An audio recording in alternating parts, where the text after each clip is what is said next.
Hi everyone, welcome back to my channel. If you're new here, my name is Kendra. I do lifestyle, beauty, travel, and some fashion videos for you guys. So if you like what you see, go ahead and hit that subscribe button. While you're at it, ring my bell so you don't miss any of my future uploads. That bell's gonna notify you every time I upload a new video.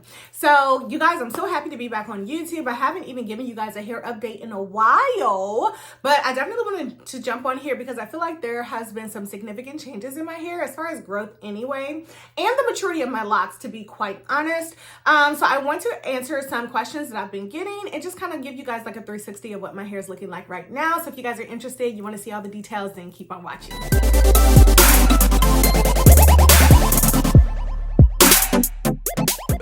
All right, you guys, first off, let me say that I am actually filming this on my cell phone, you guys. Yes, I didn't feel like getting out my big camera, so hope the quality is okay. But let me start off by saying also that I am 29 months locked as of March the 8th. So yes, your girl's 29 months locked, super excited, still super excited about my journey, still loving my journey, loving the versatility of having micro locks, loving the hair freedom that these locks provide me. If you've been on my channel for a while, then you know that that was like one of the things that really drove me to getting locks was the hair freedom. Just having to wake up and go, not necessarily having to do much to my hair, maybe just spritz some water and I'd be out the door, girl. So let's start off with, let's see, where do I start? Okay, let's start off with my hair color. So you guys, I recently dyed my hair and I will put the color down below. Usually what I would do is I will spot dye the grays in my hair, but this time I actually dyed my whole head. I felt like they were looking a little dull. They were looking a little, my hair color was looking a little dull. So I actually just went in with the same color that I've been using, you know, this whole lock journey when it comes to dyeing my grays. It's the Revlon vegan hair color. And it's in the color darkest brown. And it's my natural hair color, but for some reason, well, I would say actually it's a little bit, about a shade darker. So my locks are looking really good. It looks like they have a lot of luster to them. So how often do I dye my hair? I would say I dye my hair at least twice a year, but that depends on like my hair growth. I feel like my hair is growing faster now. I don't know if it's growing faster or if I'm just starting to really see the growth a little bit more now that it's stopped shrinking. But for the most part, I do it twice a year. I'm thinking that I may need to up it to 3 times a year. And I think now that I've dyed my whole head that I will go back to doing like the spot dyes, just at the roots. I have like a patch right here on top of my head, and then on my sides, you know, I have some gray that grows in there. So I might just start back doing the spot dyes. I don't think that I will be dyeing my full head like 3 times a year. It would just be like maybe once a year, and then spot dye the other 2 times, you know, just to maintain it. I don't want any gray hair. No, okay, I'm not ready for that. So, okay, so that's the answer to that. And then another question that I get often is, how often do I retie? Y'all, you know what? I'm not really on a schedule like some people are. Like some people do it every 4 weeks whenever they turn, their locks turn a month older. I don't do that.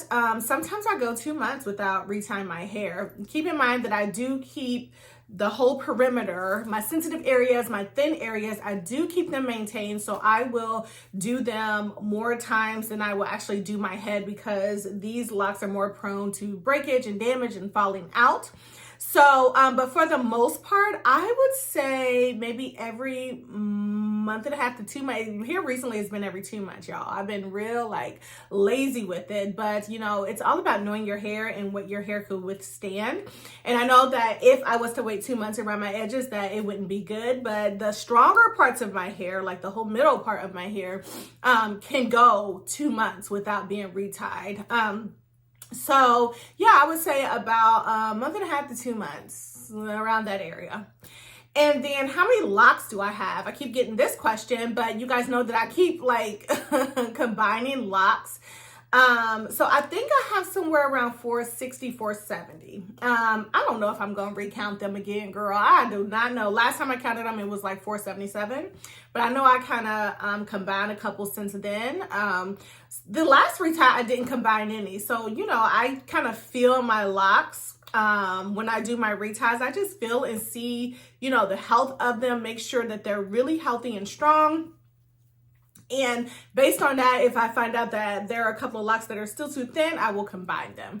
And that is just my error on my part. When I established my locks, I established way too many locks, just thinking that I would have a lot of fullness, but no.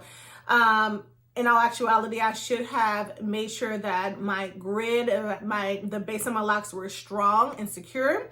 And so now I'm having to go in and like combine some locks that are just way too thin, you know, way too thin for like the rest of my hair. Another question that I get often is, do I use any conditioners? I do not use any conditioners, you guys. Still don't use any conditioners to this day. Still haven't used any conditioners. I feel like I don't need conditioner right now. My locks are thriving. They're still really healthy. I don't have any problems with them being like crunchy or hard or dry or anything like that. I do steam sometimes, not often, not too often. I would say like once a month do I steam my hair. And I find that steaming like keeps them moisturized, keeps them soft and, you know, things like that. And then I do have a coconut oil spray that I use, and check the description box. It's an OGX like oil mist spray that I use on my hair just kind of as a finisher after I steam it. My hair loves coconut oil, so I use that on my hair, not often, just when, actually it could be a great style finisher for shine. But if I feel like my locks or my scalp is a little dry, I may spray that oil, coconut oil mist spray on my scalp. But for the most part, no conditioners yet. If I feel like my locks get to a point to where I may need to start conditioning them, then I will condition them. But right now, I think I'm good without using too many extra products on my hair. I'm really afraid of buildup. I don't want any buildup in my locks, so I just steer away from any type of, you know, conditioners or anything like that. So nope, no conditioners at this point. Which rotation do I use? You guys, I'm still using the 2-point rotation, still loving the 2-point rotation. Why did I choose the 2-point rotation? Because the 2-point rotation is supposed to allow your locks to be a little bit more fuller, whereas the 4-point rotation, it's really tight and it really condenses them.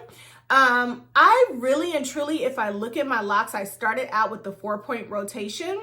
I really and truly don't see a difference in my locks, 2 versus 4. It could be a hair texture thing. I'm not sure. I'm type 4, so it's going to condense, period. All right. They're going to get really tight, period. And so I used a 2-point rotation. It's faster, you know, to do the retie. It's just too, you know, there's a video I will link somewhere right here so that you guys can see that. Okay, so people are asking me about these little jewels. Here's one of the little jewels. So these are lock beads, and, you know, I've been telling you guys to just hold tight while I gather, you know, what I need to gather so that I can provide these to you guys. But some of y'all are real impatient, so I would just say that check Amazon or check Hobby Lobby, because they do sell like little gold, and these are gold brass beads, okay? And what I'm doing is I'm testing them out to make sure they are perfect for you guys, because I don't want to, you know, put anything out there that is not perfect or that is of bad quality. I've probably had these in for about 4 or 5 months, you guys, and I dyed my hair with them in. I retie with them in because they're so small, they glide through so easily. They're like the width of my locks. So I really love that. So I don't take them out to retie. I don't take them out to wash. I don't take them out to dye my hair. They stay in through everything, and they are still great quality. Nothing has like disintegrated in my locks or anything like that. They still look really good. They're still brass, and, you know, they still stand out. So, you know, this is just me making sure that it's a good quality product to put out there. But if you guys are too impatient to wait on the product, then go ahead and try Hobby Lobby or Amazon for the brass beads, okay? And if you're looking for a size, I believe they may be 2 millimeter, okay? 2 millimeter. And this is for tiny locks or micro locks. So yes, good luck with that, you guys.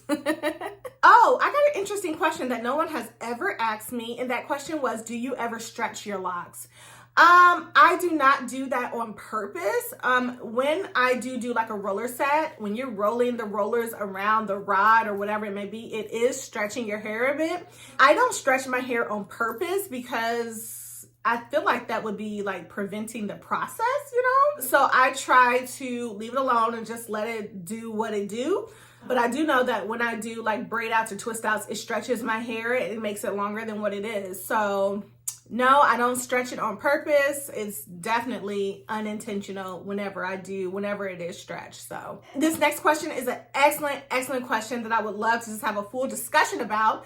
But it is, how do you keep the lint out of your locks? The way that I've been keeping lint out of my locks is basically I have been sleeping on a satin pillowcase or a satin bonnet. I'm sorry, silk. You can use either or. I prefer silk, but I've been sleeping on my silk pillowcase or my silk bonnet at night to just prevent any cotton, anything, you know, from rubbing into my locks. I prefer to wear the bonnet because my hair is closed up inside and nothing in the air can fall down and, you know what I'm saying, stick to my locks or whatever. I noticed that I do have some buildup some lint buildup on some of the locks in the back of my hair. I don't really know how to prevent that aside from what I'm wearing. You know, in the winter, I had this like coat with like fur around the hood, and baby girl, I was not about to take that fur off because it was cold.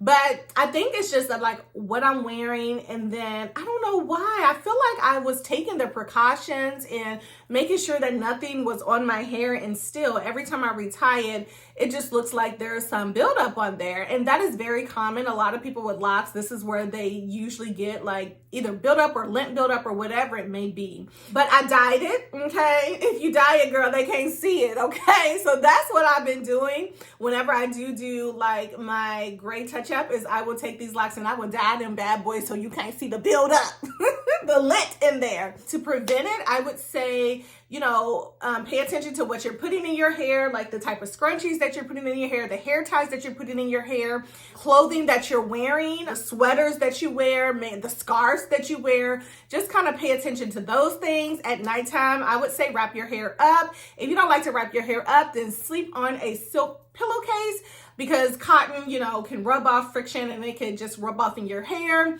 I have a dog, okay, and his hair be everywhere because he sheds, okay, and sometimes I'll find his hair stuck in my locks and I'm like, oh my gosh. So just kind of pay attention. Some people say that they brush their locks to get rid of the lint. I have never brushed my locks. I don't know. You guys chime in and let me know if you brush your locks and how that may help you. I'm foreseeing if I was to do that it would be like creating a bunch of like almost removing some of the hairs from the locking process, you know, if you brush them. I don't know. But I've heard that there are great benefits to brushing your locks, and I see it on Instagram every day. But I have not done it, nor maybe I need to do a little bit more research on it and why people do it. But I know that they say if you brush your locks, you can get like lint out. That's if it ain't too late, girl. That's if it ain't grown and gotten weaved up in there. I would take a tweezer. If I saw something that was kind of embedded in my locks, I'll take a tweezer and try to get it out. If I find that I'm spending too much time picking at that lock, I'll stop because I don't want to jeopardize the integrity of my lock and make that area thin. If I can't get it out, it just stays, period. Other than that, all the information is pretty much the same. As far as like my hair, I feel like it has matured a lot more. Still, some of the ends are still loose up here in the crown area. And I just feel like that it's going to be like that. I just feel like it's going to be like that. That's it. That's what the lock is going to look like. And I'm okay with that. I would prefer that they would all, you know, ball up at the ends. But if they don't, it's completely fine. I can deal with it. I'm going to go ahead and give you guys a 360 of my hair. So I'll go ahead and take out the bun. So let's go ahead and jump into this 360. All right, you guys. So I turned off the cinematic feature on my iPhone.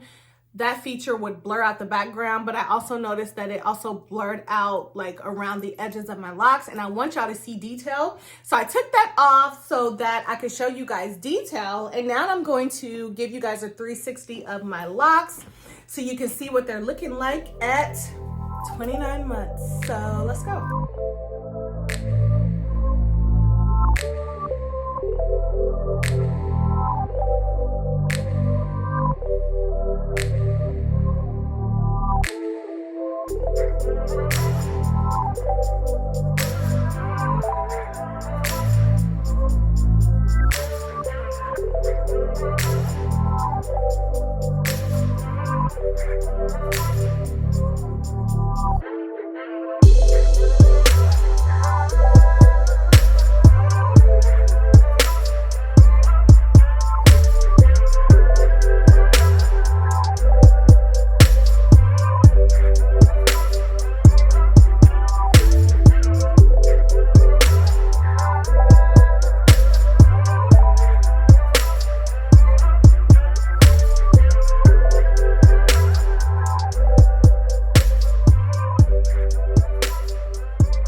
All right, you guys, I hope you guys enjoyed this video. If you guys have any other questions that I did not address, please comment down below. I would also suggest that you take a look at my lock playlist. It has some videos, you know, with some more frequently asked questions throughout my lock journey. So again, thanks for watching.